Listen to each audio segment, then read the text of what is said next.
Well, today is a day of protest.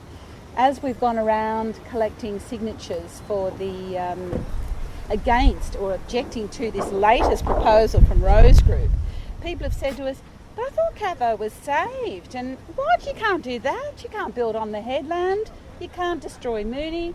How are we going to get into Moonee? There's no car parks. You people are not going to be happy when we park on their driveways. Anyway, so we thought, let's have a protest and let's invite the very people who are signing these objection letters and the people who wanted to come with the surfers who love Catho, the people who love to fish at Catho, the people who love to swim, to walk their dogs, because this is a leash-free area too, and it really is a fabulous place to come to. And these people do not want to see Catherine Hill Bay changed. They don't want to see the whole coast being concreted. And that really is the thing. Catherine Hill Bay, since mining finished, has become a destination for recreation and for tourism. And that's really how the local council wants to promote it as well, because Catherine Hill Bay is now the second only town to be state heritage listed, which means the government thinks it's so important that they've got to give it this sort of status. And we're saying, well, this is what brings people to this town. The fact is that it's different. The fact is that it's like stepping back in history. And we're saying, don't destroy this very, very aspect of Catherine Hill Bay by having all this major development. I think Catherine Hill Bay needs to be protected from greedy, arrogant developers for the people, not only of Catherine Hill Bay, but for the people of New South Wales. This is an important heritage town with significant qualities, not only natural beauty, but a solid history in coal mining. And in a couple of years' time, when we don't burn coal, we'll need to know how we powered our towns, and Catherine Hill Bay is the perfect example. Save Catho.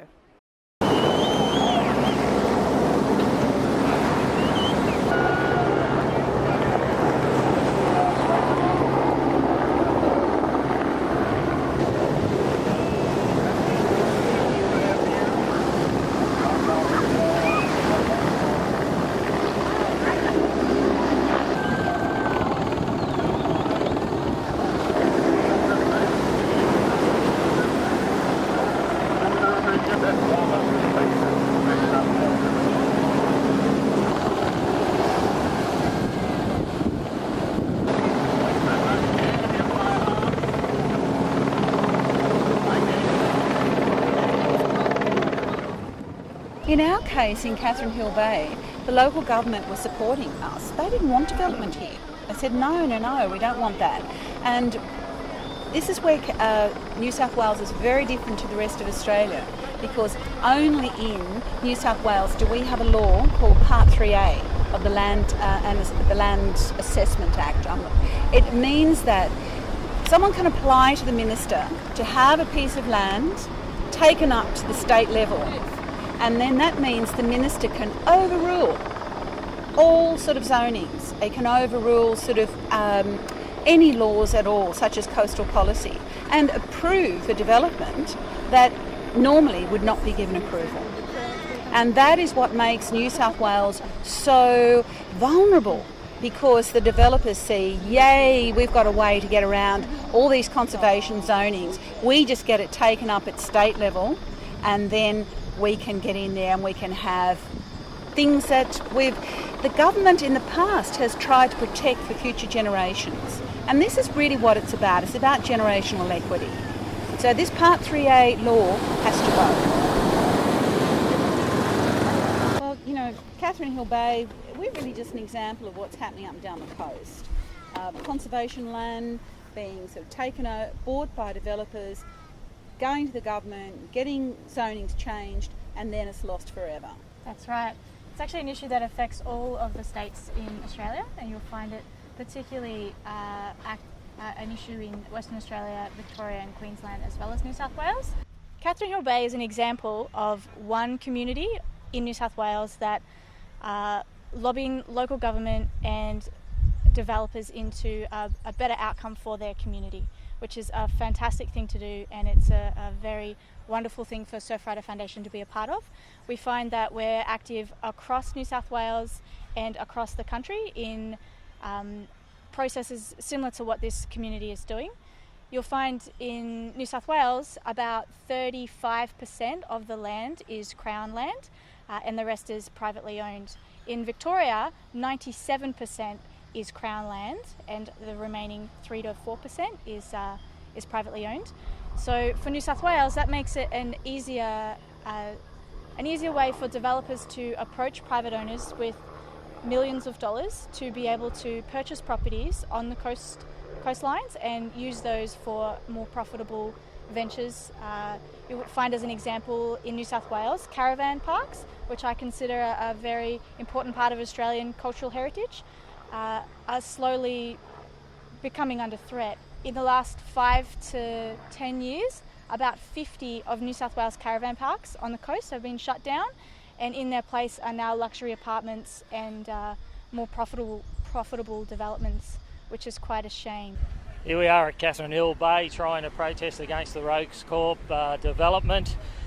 600 homes in Catho, nearly 300 homes at Guandolen, but there's a bigger picture all the way down the coast. The state government's pushing forward for doubling populations of small villages in New South Wales, and we've got to do something about protecting the coast and the environment. We're not against development. All we're saying is move the development back from the cliff, move the development back off Moonee Beach. Moonee Beach is this beautiful, pristine beach, and what the developer wants to do is put in all of this fill, so he has all these houses proudly looking over Moonee Beach. So every time anyone's on the beach now, which is a part of the national park, they look up and all they see is houses, where before they saw natural bush.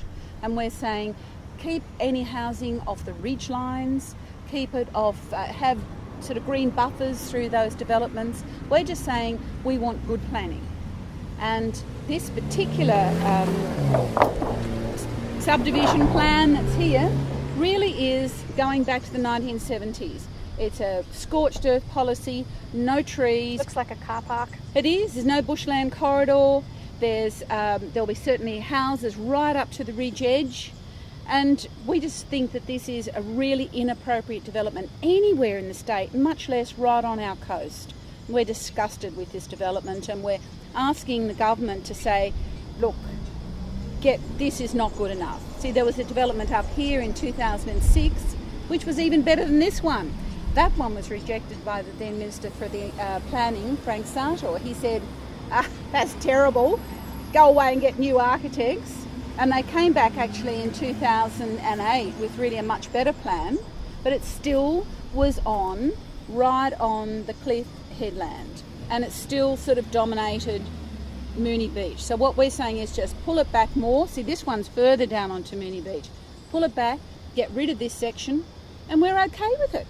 Just want to say that Catho is really unique, and we should be saving it for our grandchildren, our children and future generations. It's the only one left on this part of the New South Wales coast, and let's save it. It really is unique. It's historical. It's wonderful. It's a place to be, and it should be kept this way.